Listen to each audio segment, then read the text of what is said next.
looks kind of like a castle. It does. I wonder how old it is. Maybe it's not that old. It's got an antenna on top.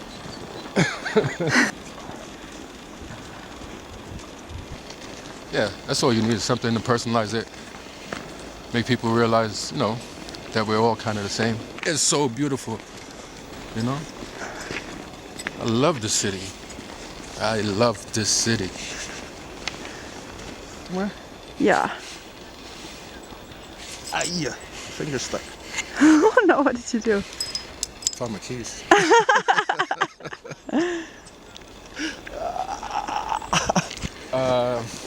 So what do I need to say? Oh, yeah, today's episode is yeah, if you're gonna talk about techno in Stockholm right now, there's a bit of an elephant in the room. So this episode kind of addresses that a little bit without dwelling on it. All right? Hope y'all like it. Thanks for supporting. Don't forget to hit the like, dislike, whatever you want to do. Subscribe. That's Techno and Talk on Tuesdays and Thursdays with Ty.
It's 2021.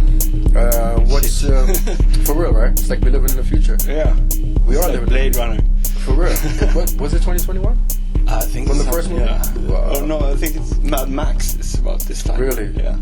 And Blade Runner is, I think, a bit later, Yeah. but still, it's like all these old movies are like depicting a future. We're not even there. I mean, it's stranger than the movies, really. Yeah. I mean, the technology is not where I thought it would be. I thought we'd have robots and fucking flying cars by now. Yeah. But besides that, yeah, it is almost as dystopian as those movies. I mean, this idea where it's like, we're living in a post-truth society, where the ideas of truth doesn't matter anymore. No. It's everyone's own. You find your own truth and you make your own, almost create your own reality, as we can see with all the fucking madness that's going around. But what have you been doing? Like, how have you been managing with this pandemic, with the corona things, with all the lockdowns and all the rest of this stuff? Like, through the years, I realized that I try to sometimes focus on one thing. Like, some people ask me, why don't you DJ abroad a lot, or like give a lot of energy to your DJ career, sort of. But for me, I never really put energy into to make that into a career, because I always felt that no, I'm going to push my own music more, and DJing is fun, and it's something I've been to playing in Barcelona and Amsterdam and Berlin, but every time I play abroad, it's like, I don't know, that's sort of something I do here. And if I'm going to put a lot of energy into something, it's doing the bookings for them, because they have like this stage. So I started booking a lot of bands over there, and that was already a set concept. But so my strength is not doing one thing. I realized so. But all the things I do is sort of dependent on people, events, meeting, and the part that isn't dependent on meeting each other is like a sort of label, record label that I started. That was also like a natural development of things, because I just wanted to have my own freedom to release my own music and not hunt other labels and this band called Natten came to me and asked me to produce their album, and that was really fun. That was like 2 years ago, and that sort of when that album was so good, I told them that they should go to a major label with it. But then they came back and like, no, Ossian, we want to release it on your label. Wow. And my label was first meant to just release my music, but then it sort of became something else, and I felt like, oh shit, now I'm responsible for this really, really good album that I've mixed and produced with them. And so the label became something else, and then I realized I have so many people around me that make so good music, and they don't really have an place here. Like, I mean, they release stuff, but something in Stockholm. So, and I felt Stockholm didn't have a label representing the genre in between stuff, sort of. So Nadaville came into being, but yeah, when the pandemic hit, all like from lots of work, it went to zero. And I had finished all the bookings up to August. I finished everything in February up to August. So I had 6 bands every week. Wow. Booked, done, and just cancelled everything. And that was my main income. At that time, I also started thinking I need to get another job because I want to just have freedom of more money. And doing bookings, that's like a part-time job, and then DJing. So I was just about looking for other like more work, but then just from something it went to nothing. Yeah. And Arvid, who plays in Natten, he had been working at the morgue for a few years. He didn't work. He doesn't work there now, but he was here, and he was like, "Ossian, you need a job now, don't you?" I'm like, "Yeah." And he said, "Yeah, well, I think you could manage. I could recommend you to the morgue because they need people now." Wow. And I thought, well, I've been working with my own company for years before this. I mean, I think it's 4 years, almost 5, as freelancing, just working with my own projects, and that was always what I wanted to do. But this gave me sort of an opportunity to step out of myself and just do. The morgue is not a normal job, but still, if you go to somewhere and you do a job and you go in, when you leave there, you don't bring it with you. Because otherwise, like with all my own projects, I worked all the time. Yeah, I had some dreams about corpses, but so I worked there in like April, May, in the beginning of this weird situation we're in now. And then the summer came, and I managed to do like a few open airs, and they went really well. Like one of them especially, with Nocturnal Habits, Midsummer Party. Okay, yeah. I played at that one too. Yeah. And that went really well. So I mean, usually you don't make so much money in this scene, apart from once in a while you just hit the jackpot, and that saved me, because the week before that party I was like, okay, after this party I need to get a job. Yep. Like whatever job. Yep. And then I went and did that party, and we were surprised how well it went.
worked many years together with different projects. Mm-hmm. So I thought I had no idea what techno was actually, so I needed somebody that was techno. And at that time he was doing like the Age of Love scene. There was a group of DJs that was doing it. Okay, yeah, Peter was a part of that, Peter Gunn. Yes. Excellent. Okay. This was like what, 92, 93? They were really going before me when I was in France. They had been doing it for a while. They were like the rave scene. Okay. So I wanted somebody that was part of the thing. Part of it, that had a knowledge that I didn't. Yep.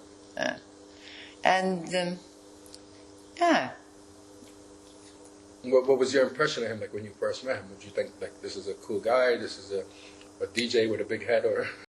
No, I liked it. He's like very serious about the music, very dedicated, and he knowed a lot of people. He was a resident, and he was booking all the DJs. He was finding all the young artists that now are really big and famous. So he was responsible. So the music responsible. Yeah. Because you were like one of the few people that actually came out and defended him when all this stuff happened with him. And in some ways I can understand it, because it's like a lot of people can talk because it's someone that they've seen at a distance. But when you've actually had years and years of emotional connection with a person, it's difficult for you, especially something so dramatic and so tragic, to just be like, oh, fuck this person. You know, and I spend a lot of time with him, day and night, and I never seen anything like that. It's like it's something I never seen myself. I mean, people were talking and like joking about it, but I never seen it. Yeah, me either. I mean, he's been sleeping in my apartment. I mean, I've been seeing him night and day. I know his mother and his family, and so for me, this was not the area that I know. Yeah. And for me, it's strange. It's really strange.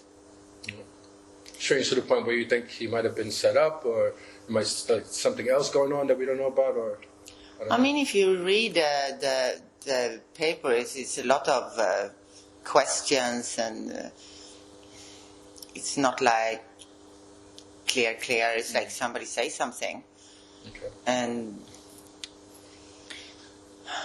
I still don't know really what is true and not true. I understand. I mean, it's really hard when someone that you know for so long gets accused of something that, like you said, is so far from what you know them as. Yeah, and I mean, when you had the time to do this, it was like we were together almost all the time. So I don't know, but I never seen this side of him. He's like very taking care of everybody. You know, he was fighting a lot for the scene of the like female DJs, and was in this Me Too, really angry about how the female DJ get treated by the scene, and so for me it was, this is not the area that I know. I can understand that. And I don't know what happened there.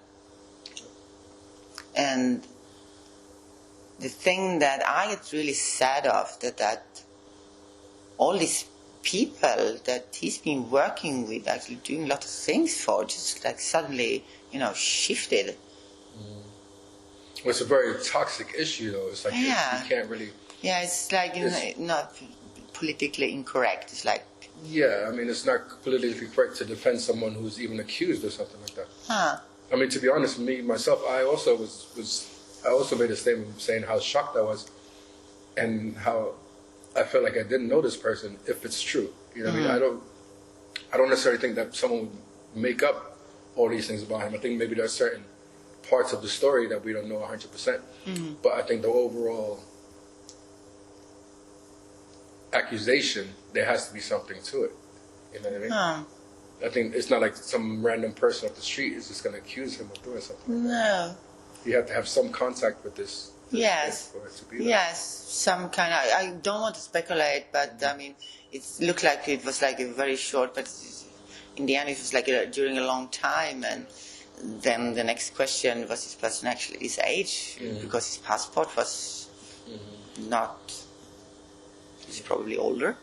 And I mean, this person was on this dating site where you have to be 18 to be on. True. So that was my first question. What the fuck is, I mean, this Grindr and Tinder, don't they should control it. I mean, if somebody's under 18, he should not Have access. have access. It should be like bank ID as everything else. Yeah. Because this is not a site for somebody For kids, that is younger. Yeah. We should protect our youth to not be able to go in there. I understand. I mean, this. I mean, it's like get the big daddy, or I mean, you have all these strange dating sites that actually tells young people to find an older man to. Yeah, I mean, but I think this, that is horrible. I mean, myself. My son just turned 18. Yeah. So for me, it's very important that young people are not having access to this grown-up Exactly. dating site. It's like, because they can get in trouble. So I don't know what is true. This is not the A that I know. I never seen anything like that during all my years with him. Never. I understand. I never saw it. I mean, it was always the idea that, I mean, we've never talked about his sexuality. I don't know if you guys ever talked about like sex or sexuality in general, but we never discussed whether he's gay, whether he's straight, or anything like that. Yeah. But in some ways, that was like the worst kept secret in all of Stockholm. Yeah. Was Well, that he was gay. I was making a lot of jokes with him about it. So one day he was like going, Ullix, I'm bi. Okay. But it is more like I never ever, really saw him with. Well, he had a girlfriend once when we started, actually. Okay. Yeah, he was together with a girl. What's her name? So, for me, it was like, yeah, maybe he was gay. I never saw him with any. So I just. That's none of my business unless we're going to have sex. Why do I care about what you're doing? And he obviously was in some ways a bit uncomfortable with those types of things. Yeah. You know what I mean? And I think a lot of people, when they heard the accusations, they were like, okay, this is just another example of someone who wasn't comfortable with themselves, somehow twisting that discomfort around, and it ends up being bad. You know what I mean? Which happens a lot with people once they get to a certain age. It's like you feel like you've lived with this secret, or you've kind of been trapped inside of yourself for so long. And it's like when it gets out, it just comes out, sometimes it's unhealthy. I didn't think about it. He was not like the kind of that we were waiting for him to come out of the wardrobe. I think he was like, he was having kind of techno-gay clubs. And so I don't think he was like Hiding anything, actually. No, I don't think so either. But there was definitely some like, this is the heteronormative world that we live in. It's like, for me, I don't have to go around and tell people that I'm straight. Huh. You know what I mean? People kind of assume, and they try to hook me up with girls or whatever. The girls hit on me. No, I would say I'm bi-curious, like some. Yeah, I hear you. But I don't. It's like I'm sitting here discussing him, like he never said that he was gay, but why should he have to? You know what I mean? I never said I was straight, so just by him not saying that he's gay, doesn't really mean anything. No, he told me he was bi. Like, I seen him have a girlfriend, and I seen him with a boyfriend, but and he's not also being like he's not a predator. It's more like he's always sitting in one place. Yeah. He's not hunting. Yeah. He's not more like the female predator standing there waiting to get picked up. So they never seen him like, chasing for something or hunting for something or being like a predator in that way. It's just sitting in there so fine. People come to him more. No, so it still doesn't really add up. Yeah.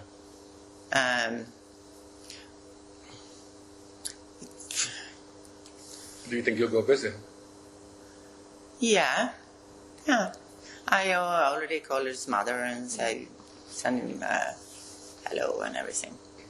Yeah. Yeah, it's a sad situation.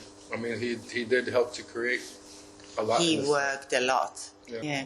And it's really hard work. Yeah. People think it's just fun, but you work your ass off. Yep. It's a 24-hour day job. It's a 24-hour day job and even more. And it's it's not well paid.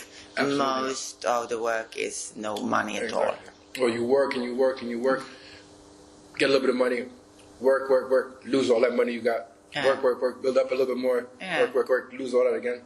It's just like a fucking roller coaster the whole time. And it costs a lot to do a club. I mean, if you want to do it properly with the light and DJs and decoration and it takes hours to build up and then you have one quick party and then it takes hours to it down, to a lot of work. It's a lot of work. So we need these persons that are willing to put in that effort. Because it is an inspiration for young people to become DJs, to work with music. I mean, without a lot of people would probably not be DJs, not working with music. So, whatever happened there, I can't say anything because I don't know. But you should not forget all the good things he has done. Yeah. He's not suddenly just the person that did that. Yeah. And he's a kind person.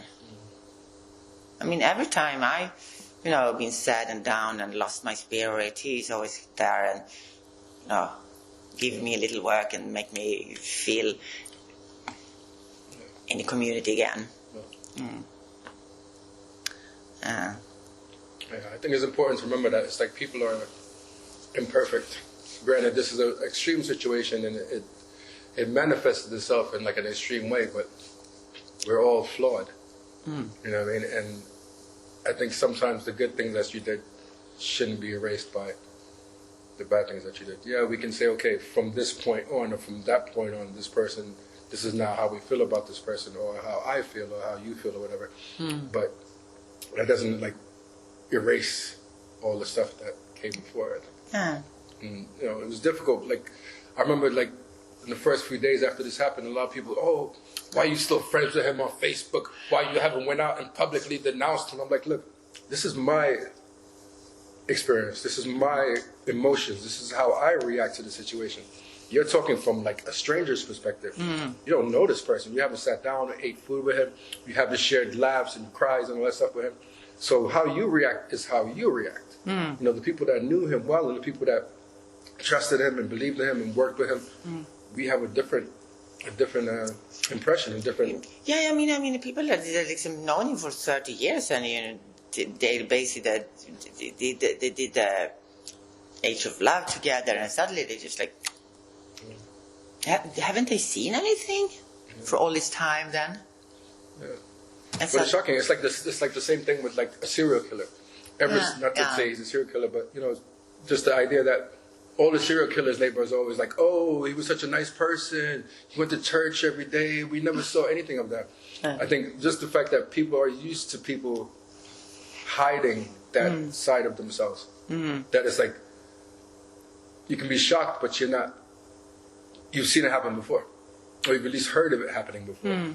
So people are like, "Oh, that must be what it is," and click, it's gone. Because me personally, it took me a while, and if I'm going to be honest, I would say, at least as far as the public, the way I handled it publicly, was because of honestly because of pressure from other people. Yeah, me too. I went to sleep, and in the morning the phone started calling, like it's going like, Ullix, you have to write something different, take it away, because they were hanging me out. Yeah, like I told you, I was like, my response to you was, hey, I understand where you're coming from, but this is not the time. You know what I mean? You know, same thing with Orket. His response, I felt like, okay, that's always been your philosophy, and that's going to be your philosophy, fine. But timing is important too. It's like not the first few days when everyone is like up in anger. You know, no one's going to listen to your love at that point. Granted, if you're a person about love and you have your morals and you have your integrity, you have to be like that all the time. And in some ways, I admired him and I admire you for standing by him. I admire Orket for saying what he said, because that's genuine. You know, to say the unpopular thing because it's right. You know, this person did a bad thing, but I'm not going to completely throw him in the trash. If that's the way you want to react to it, who the fuck am I to be judging you on the way you react to something emotionally, somebody that you invested emotions in for almost 30 years. You know what I mean? It's ridiculous. For me, it's also very important is if some people come to me and say something, I always want to look on the other side. And I want to see what's actually happened. Because for me, it's really important to be fair. Yeah. And not, prejudge anybody because somebody said something. Like, if I had a choice, I would have chosen to handle it a bit less public. So this is something very, very dramatic, very tragic. I don't think like posting something on Facebook is the way to really deal with it. No. But then again, what could we do? You know what I mean? It's kind of, it's the world we live in now, I think. It's hard to kind of just, each person deal with it how they deal with it. It's kind of like there's this cultural peer pressure almost. Everyone has to kind of be the same. If an accident happens or if a bombing happens here, this is like the line of how you're supposed to say it. You say this, you say that, you say this, you say that, and you post something like that. You know what I mean? It's kind of this cookie cutter way of dealing with emotionally challenging situations. I don't think it works. We're all different. You know, I would have, if I had a choice, I would have, spoken to you, for instance, spoken to people I knew him. You know, we sit down, we talk, and we see, okay, this is something bad that happened, blah, blah, blah. This is how we feel about it. But this pressure to be public, you have to say something so everyone knows how you feel. It's like, that wasn't really the thing for me. And even someone accused me, like someone was like, oh, I know that Ty knew about this the whole time. I was like, the fuck are you talking about? Because in some ways that's a contradiction. It's like, if you're saying that I knew, that means that you knew too. How do you know that I know? That means that you have the same information. So whatever you're accusing me of, then you're really confessing that you also were a part of this. Which, like you said, it's like all these years, I've never seen Aya with another person even. It's always the talk, oh, he likes younger boys.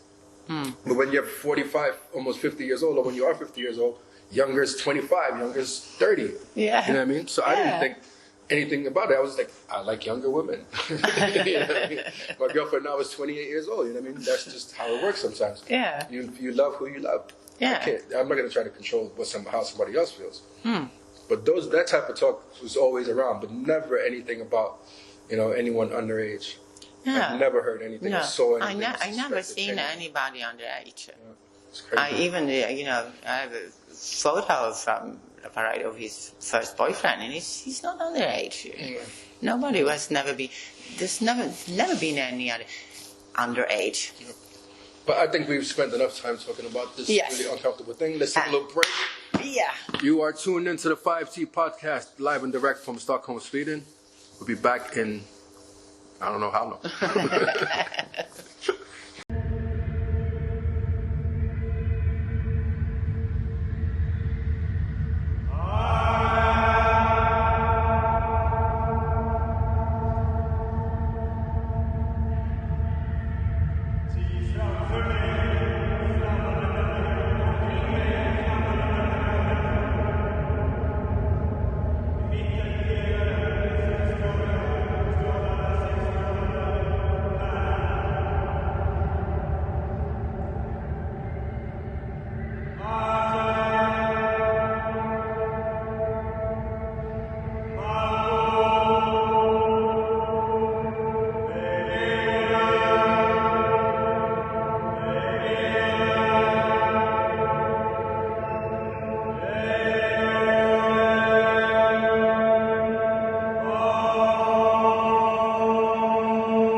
and we did the Nadaville Island Ritual. And the label that I started also gave me sort of, like, it's Cats, Wolves and Bats was a concept, but I couldn't really touch that and use it somewhere else, because we wanted it to be only that. Yeah. And the label gave me, like, sort of the opportunity to continue on mixing styles with bands that play really, like, funky, psychedelic electronic music, and putting into different sort of situations. Without using that name that you wanted to keep. Yeah, like Cats, Wolves and Bats was there, and then I could use the label like a sort of club also. Yeah. So Nadaville Island Ritual was fun, and Natten played live, and we did this pentagram ritual. That was fun.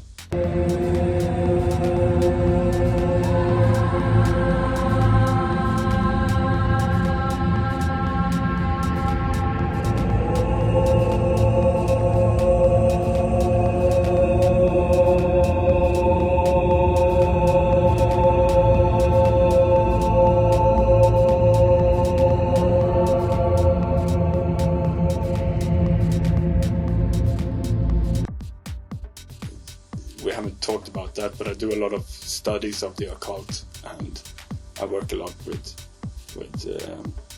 magic. Are you a devil worshipper? Devil worship? I mean, yeah, it's like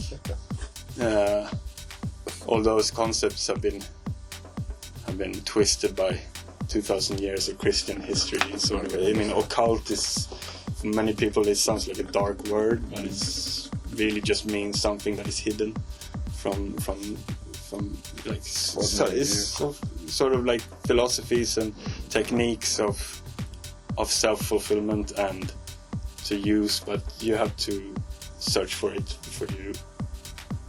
It's not something that promotes itself. Yeah. Because then it sort of also loses its purpose, it becomes kind of like a product, or it joins to normal commercial culture society. It's not, which is not what it's about. No, but a lot of the occult, like artists and things, have inspired what is now the normal. Like through the years, I realized a lot of people that I've been inspired by, it ends up like, oh, and he is in this order and working with these types of techniques, and so I realized that all the people I've been inspired by has also been into occult subjects and worked with that a lot. And this is something that I do in my private time, to study this. And this event this summer, I was like, I want to do something in this big silo. Yeah. And I thought, wow, we could paint a big pentagram in there, and all these things that are going on, is a lot of bad energy in the world, and everybody's like this pandemic and everything. I thought that I could do this protection ritual for us there, and also see if I could get all these people in the middle of a party to just, now we're going in for a ritual inside this big stand, and then we continue the party. But that was fun, and that was like the first time I sort of showed my occult side in this format. Do you have any video of that? I have small clips, but not really. We could insert that in different places. Yeah, I can give you some small. I have clips from through the years. I've actually just like have lots of time on my hands now, so I've been going through hard drives and collecting. Because one thing I regret is that we haven't documented so much through the years. Because it's like when you're organizing, you're not really taking pictures or filming what you're doing. There's many things to think about. But I'd like to have that now, so I've been looking like to, if I want to show someone, or like I don't know, apply for a job or whatever, show them the decorations and the concepts that I've been working with. In some ways, that's part of the reasons why I'm doing this podcast, whatever you want to call it, because I think there's so much so much has happened, and things have changed so much throughout the years that it's like the new people that are coming in, they don't get that. No, they don't get to see it. They don't get to understand the vibe that's behind it. They don't get to understand, in some ways, even the motivation of why some of us are doing what we're doing. I think it's important to give people a little bit more context. You know, It's not just a thing where, you know, oh, I want to be popular, so I go out and I do techno parties.